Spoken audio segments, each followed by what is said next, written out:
Oluvannyuma lw'okulingiza omuwarabu omukyala ng'ali bute nga bwe yazaalibwa, brother waffe akalimo kaaweddewo naye nga tekyabadde kigenderere nti yabadde akigenderedde okulingiza omuwarabu. Ekuba omunaku tekya, amaziga g'ekisajja gava wala. Mugenda kuwulira sitole y'omwami ono nga bw'aginyumya, byatuusewo bityo okubanga yalingiza omuwarabu ono ng'ali bwereere. Tukimanyi bulungi nnyo munnansi tasobya, ne bw'aba nga yali mu nsobi, mukwano gwe atali wansi eyo gwabeera omusobya. Buli lwolaba omusajja ng'akulukusa amaziga oba ng'akaaba amaziga ne gatonnya mukwano aba alina obulumi. Oba oli awo bw'atayinza kunnyonnyola omuntu n'abutegeera, naye nga bw'ogenda owulira mu kavidiyo k'omwami ono nga annyonnyola insidensi eyatuuseewo okuba nti yatuuse okulingiza omuwarabu ono nga yeeyambudde. Ebizibu tebimanya nnyumba mbi. Omwami ono agamba bw'ati, era nawe ogenda kuba omwewulirako mu bigambo bye. Omuwarabu omukyala ye yakoze ensobi, yagenze mu ttooyi ey'abasajja.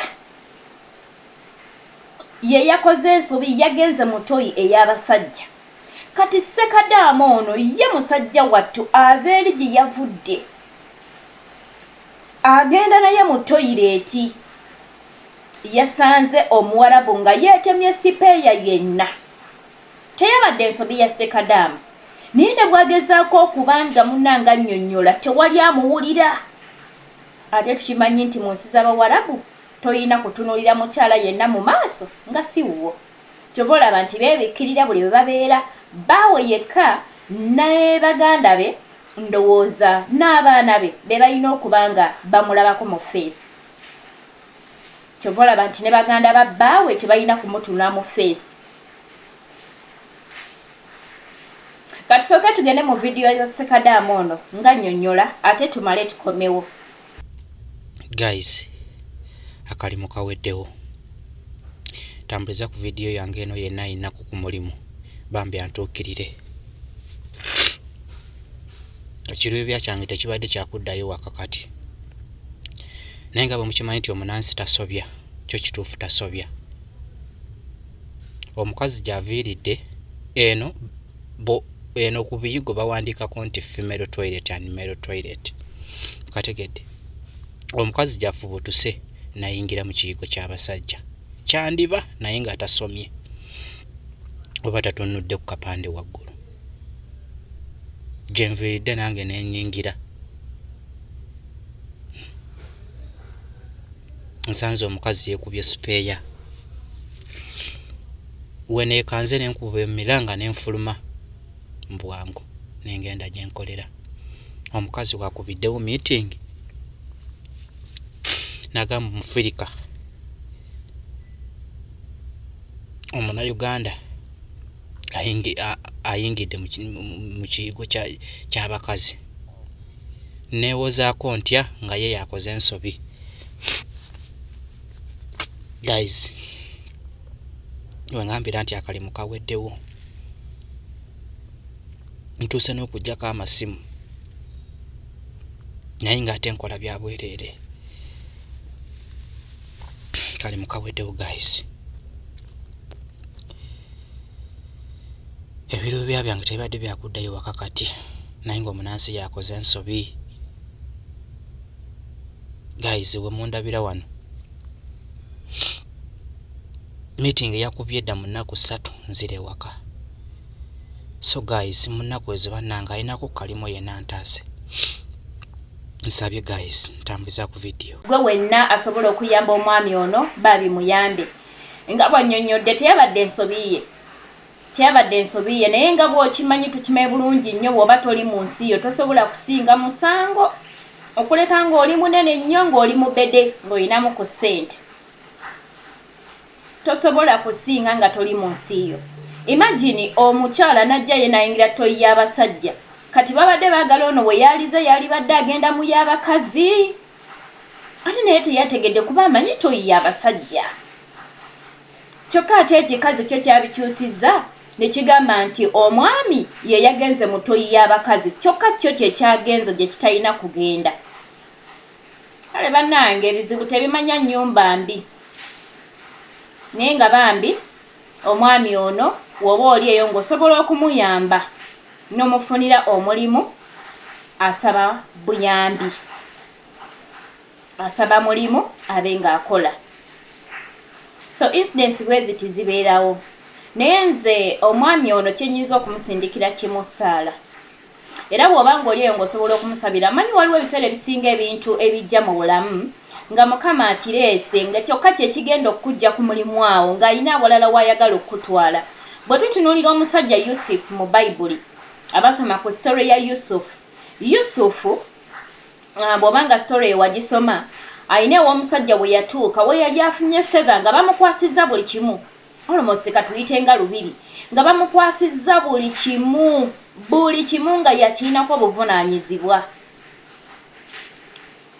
Mukazi wa boosi we n'amuwaayiriza kubanga yali yeegwanyiza Yusufu. Batugamba nti Yusufu yali musajja mulungi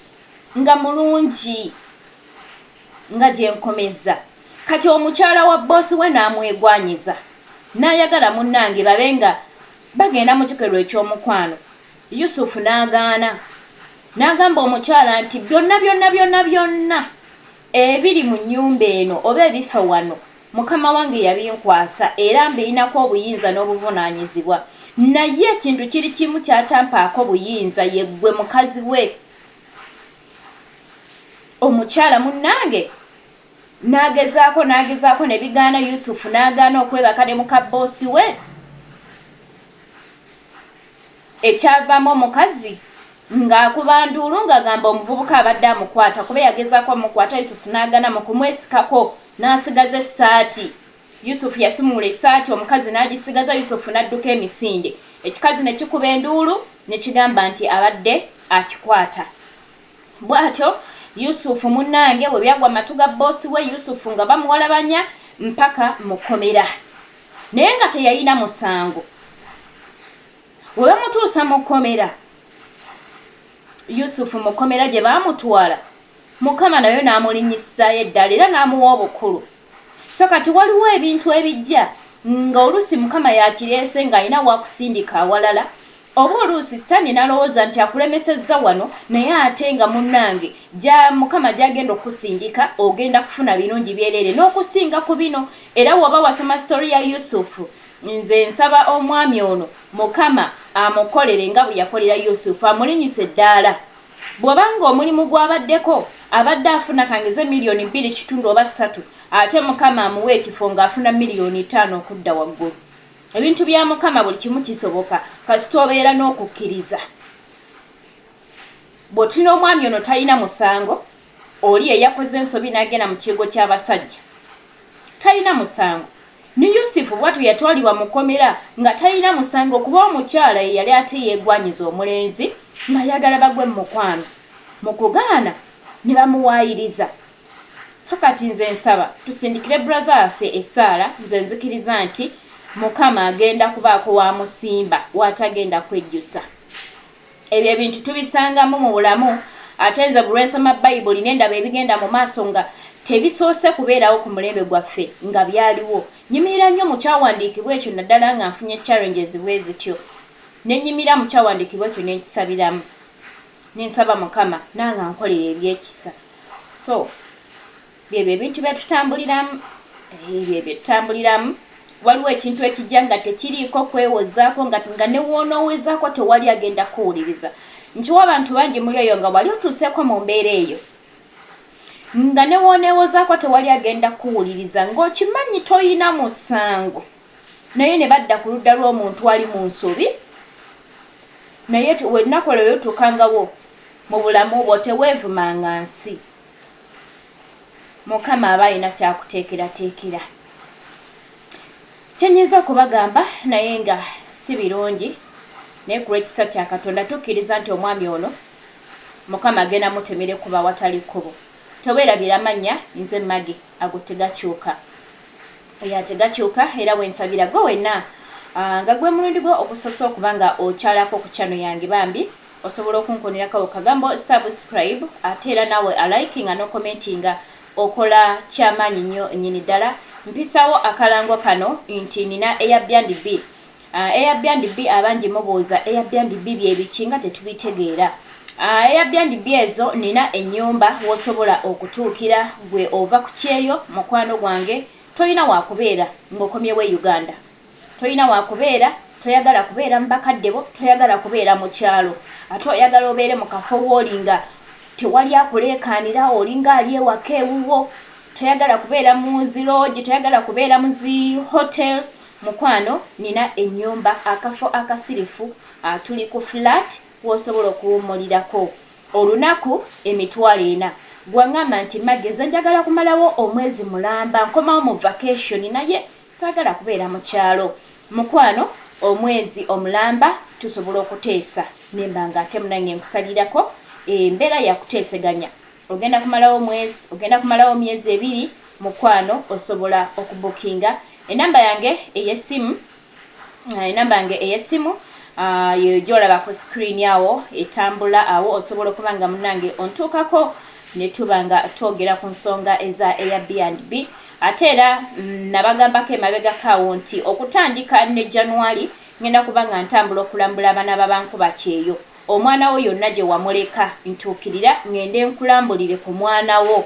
Oyina by'oyagala okumugulira mu kibuga tubimutwalire, oyagala kumusurprisinga, ayina birthday nayo oyagala ebintu bive mu kibuga bibe nga bimutuukako ka surprise ka birthday, oyagala kusurprisinga muntu akulabirira abaana bo. Okutandika ne January beera nga ate munange ontuukirira. Amubeera bulungi, mweraba.